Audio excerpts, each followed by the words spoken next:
श्रीमान बेताल, श्रीमान बेताल, आप ठीक तो हैं? यहाँ मेरे मित्र का शरीर तीर से घायल हो गया और आप पूछ रहे हैं राजन कि मैं ठीक तो हूँ? वो तो अच्छा हुआ कि उस वैद्य को थोड़ी बहुत विद्या आती थी और उसने अपनी उस विद्या का प्रयोग करके विक्रम की रक्षा कर ली, वरना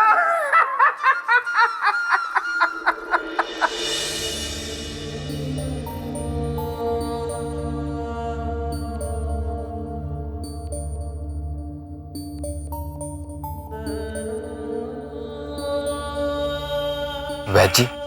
बेटे, मैं जितना उपचार कर सकता था मैंने कर दिया, अब बाकी ऊपर वाले के हाथ में है, क्योंकि तीर का विष इनके सारे शरीर में फैल चुका है। तो विष का प्रभाव कब खत्म होगा और इन्हें होश कब आएगा? प्रातः काल तक इन्हें होश आ जाना चाहिए।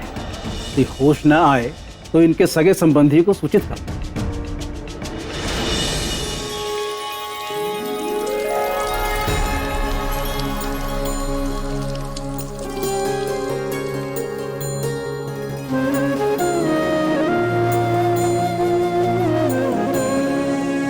हे महाकाल,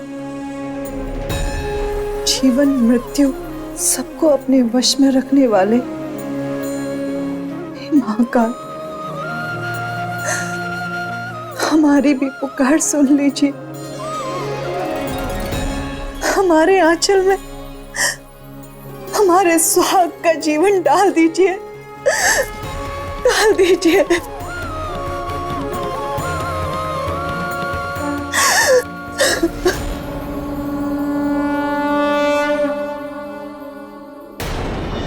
हे विधाता, मैं तुझसे भिक्षा मांगता हूँ, मेरी जान बचाने वाले देवदूत को बचा ले। हे महाकाल, हमारी हथेली पर ये दिए तब तक जलेंगे जब तक कि हमारे सम्राट आकर फिर से हमारी मांग में सिंदूर नहीं भर देते और हमें अखंड सौभाग्यवती होने का आशीर्वाद नहीं दे देते। अन्यथा इन्हीं दियों की ज्योत को हम अपनी चिता की ज्वाला बना देंगे।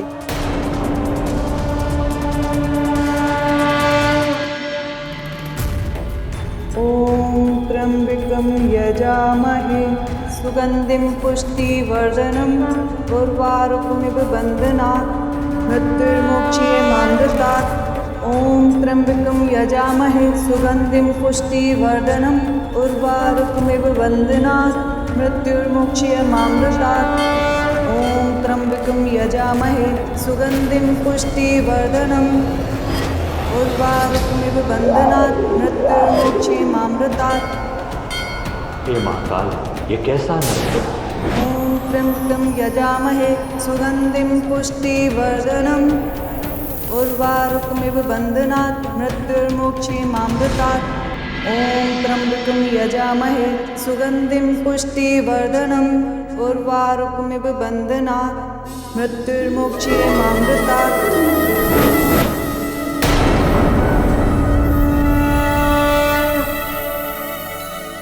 महारानी, राहु काल टल चुका है, सम्राट का जीवन अब बिल्कुल सुरक्षित है।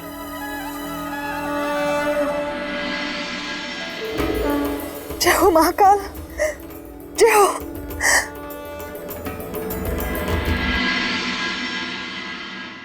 वैद्य जी, वैद्य जी, अरे भगवान तेरा लाख लाख शुक्र है। आप खड़े क्यों हैं? आप बैठिए, आराम कीजिए। नहीं वैद्य जी, हम बिल्कुल स्वस्थ हैं। मृत्यु के मुंह से किसी को वापस लौटते देखना मेरे लिए तो पहला अनुभव है।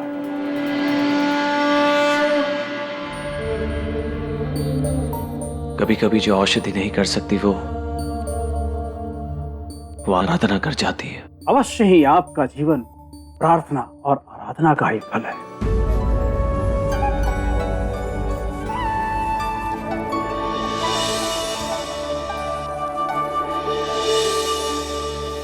कहना नहीं चाहिए फिर भी कहते हैं, हम आभारी हैं आपके प्रेम के, आपके समर्पण के और आपकी निष्ठा के।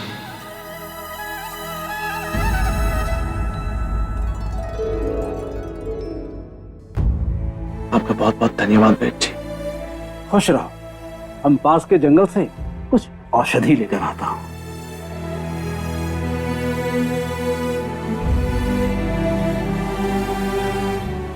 नामदेव, ये जीवन आपकी ही देन है। मैं आजीवन आपका ऋणी रहूंगा।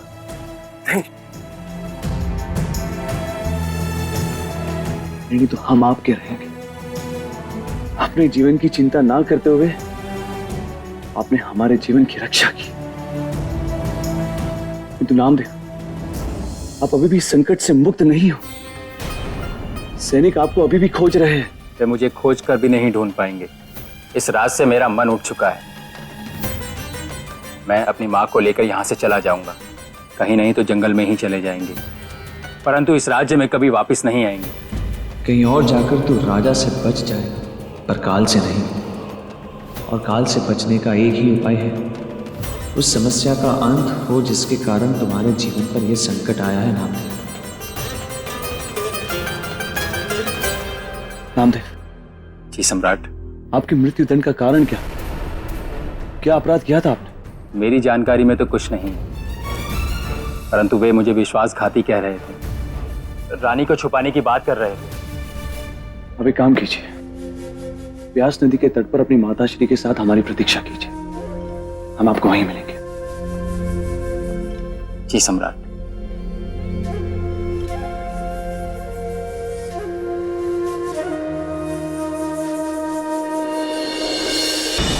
श्रीमान बेताल, श्रीमान बेताल, श्रीमान बेताल, क्या हो गया? आप कुछ बोल क्यों नहीं रहे? चलिए राजन, उज्जैनी चलिए। आम का मौसम आ गया है और मैंने सुना है उज्जैनी के आम बड़े मीठे होते हैं। हम दोनों मिलकर खाएंगे। और सोचिए ना, उज्जैनी की प्रजा आपको देखकर कितनी प्रसन्न हो जाएगी, और महारानी वल्लरी वो तो गद गद हो जाएंगी। चलिए चलिए उज्जैनी चलते हैं, घोड़ा निकालते हैं। नहीं श्रीमान बेताल, अभी ना तो आपकी परीक्षाएं पूरी हुई और ना ही मेरा संकल्प। और जब तक ये पूरे नहीं हो जाते तब तक मैं आम नहीं खाऊंगा। इसीलिए तो मैं चुप। मैं क्या मूर्ख हूं जो आपकी परीक्षाएं ले रहा हूं?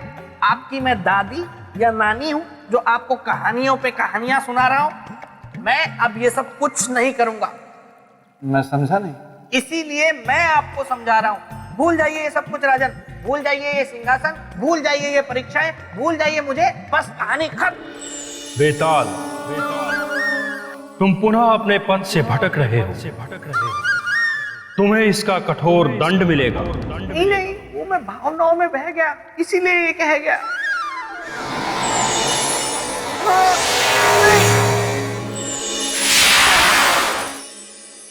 श्रीमान बेताल, कहाँ हैं आप? अरे यहाँ हूँ राजा भोज, यहाँ देखिए खेल हो गया है। कहाँ हैं? आपकी आवाज तो सुनाई दे रही है लेकिन आप नहीं दिखाई दे रहे। अरे यहाँ देखिए ना। श्रीमान बेताल, आपने अपना कद छोटा क्यों कर लिया? ये मेरी शक्ति है। मैं अपनी शक्ति से अपना कद कितना भी छोटा कर सकता हूँ और कितना भी विशालकाय। मुझ में बहुत सी ऐसी शक्तियां हैं जिनके बारे में मैंने आपको नहीं बताया राजा भोज। एक एक करके निकालता हूँ। कभी मैं शेर भी बन जाता हूँ, और जब मैं शेर बन जाता हूँ तो फिर आसपास कोई दिखाई नहीं देता।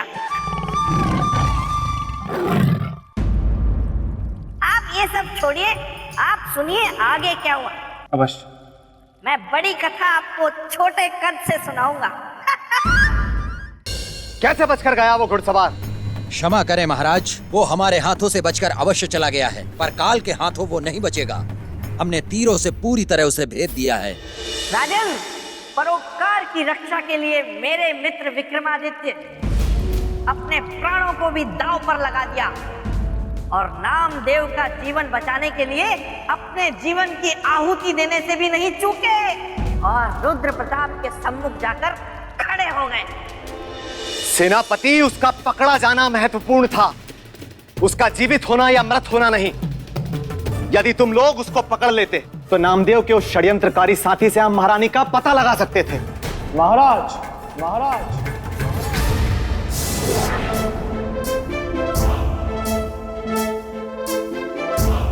हमने ही महारानी के सुरक्षा कर्मी नामदेव के जीवन की रक्षा की।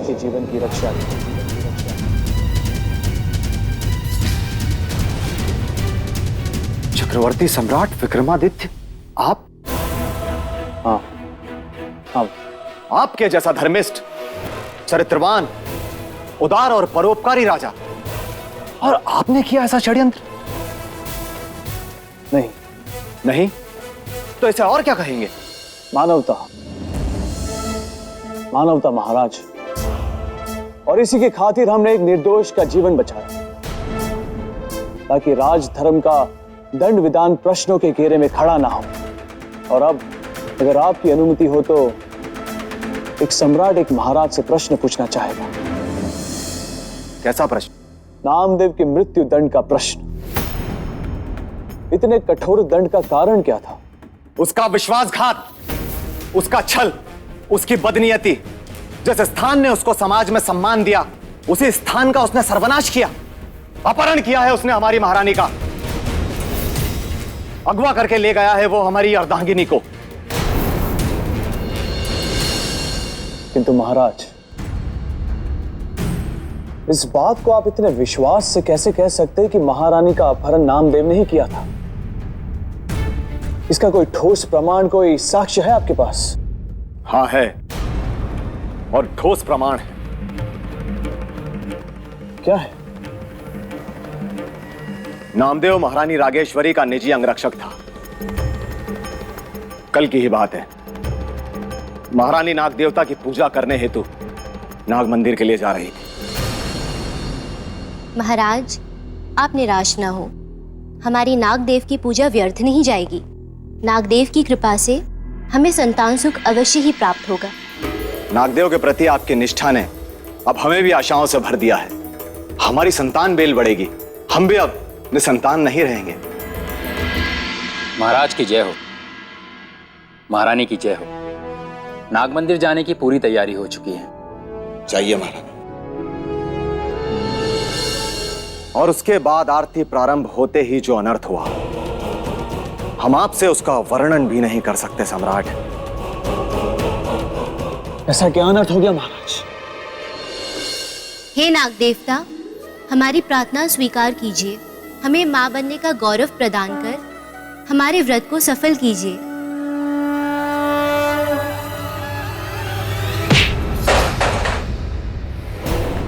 आपका व्रत अवश्य पूरा होगा महारानी, आप अवश्य मां बनेंगी, किंतु नागदेव की कृपा से नहीं, हमारी कृपा से। चलिए हमारे साथ। नामदेव, हमारा हाथ छोड़ो, होश में आओ। दासियों, सैनिकों को बुलाओ।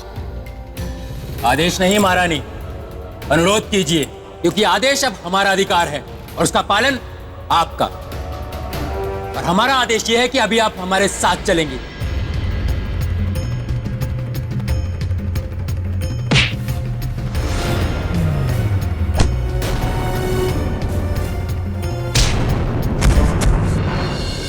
ये हमारे वही विश्वास पात्र सैनिक हैं जिन्होंने कल उस कुटिल को रोकने की कोशिश की थी।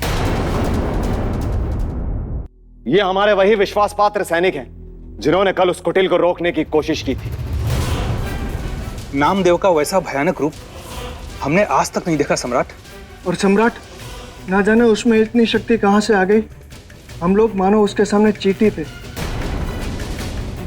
बोलिए, क्या आप भी आपको कोई प्रमाण चाहिए, कोई साक्ष्य चाहिए उसके विरुद्ध?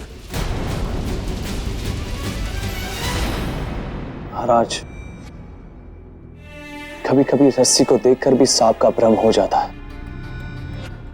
आप कहना क्या चाहते हैं?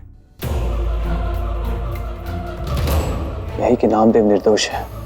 मुझे आपकी इस बात से दुख कम और आश्चर्य अधिक हो रहा है कि आपके जैसा गुणी व्यक्ति ऐसी बात कर रहा है।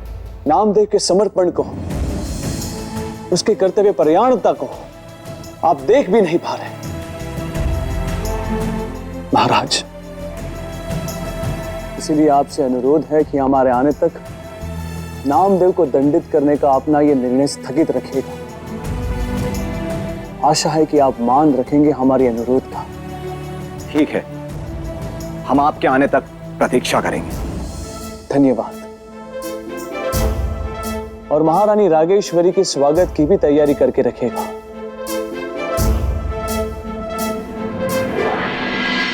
विक्रमादित्य, काल को जाल में फंसाकर काल के क्रोध की अग्नि कुंड में स्वयं की आहुति बन रहा है तू।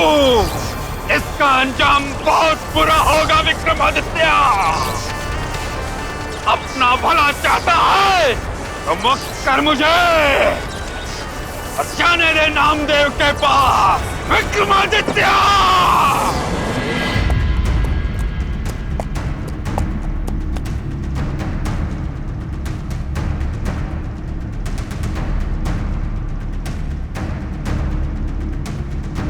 कहां से आ रहे हैं सम्राट? हमारे महाराज रुद्र प्रताप से मिलकर। तो उन्होंने मेरे अपराध के बारे में कुछ बताया? हाँ। क्या बताया? कि कल नाग मंदिर से महारानी रागेश्वरी का अपहरण तुम्ही ने किया था। नहीं सम्राट, ये सरासर झूठ है। मैं अपनी महारानी का अपहरण क्यों करूंगा? कल तो मैं राजमहल गया ही नहीं था नौकरी पर। हाँ सम्राट, ये सत्य कह रहा है। ये कल मेरे पास ही था। ये क्या कह रहे हो तुम? तो फिर नाग मंदिर में महारानी के साथ कौन था? कौन था जिसने तुम्हारा वेश धारण कर सभी को धोखे में रखा? किसी पे कोई संदेह या फिर ऐसी कोई घटना जिससे अपहरण के संकेत मिले? याद करो नामदेव, कुछ याद आया?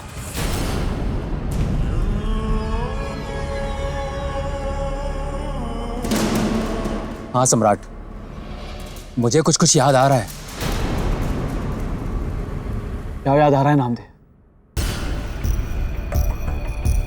सम्राट, महारानी नागदेव की पूजा करने के बाद जब आरती आरंभ करती थी तो एक सर्प आता था और एकटक उन्हें देखता रहता था।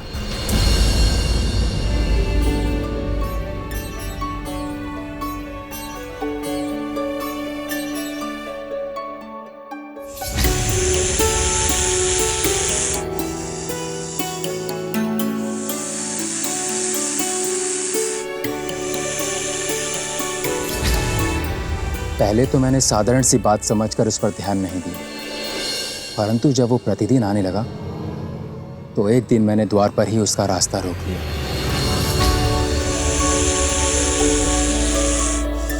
रुको, कौन हो तुम और क्यों आते हो प्रतिदिन यहाँ? युवक, छोड़ मेरा मार्ग और मुझे जाने दे। बिना परिचय जाने नहीं दूंगा। परिचय चाहिए? हाँ, क्योंकि मैं महारानी का निजी अंगरक्षक हूं।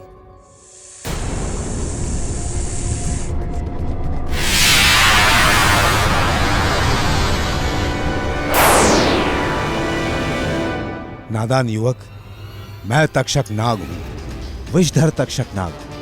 अपना हित चाहता है तो हट जा मेरे रास्ते से। क्षमा करना, मेरा कर्तव्य हटना नहीं, काम पर डटे रहना है और उस बाधा को रोकना जो महारानी की नाग देवता की पूजा में विघ्न उपस्थित हो। इसलिए मैं तुम्हें जाने नहीं दूंगा। तेरा ये दुस्साहस कि तू तक्षक को रोके? यदि मैं चाहूं तो तुम्हें अभी यहीं अपने विष से जलाकर भस्म कर सकता हूं, लेकिन यहां इस स्थान पर ऐसा करना नाग देवता का अपमान होगा। इसलिए ऐसा नहीं करूंगा, किंतु तुम्हें दंड अवश्य दूंगा, और ऐसा दंड दूंगा कि भविष्य में संसार तक्षक का मार्ग रोकने की मात्र कल्पना भर से भी कांपेगा। मात्र कल्पना भर से।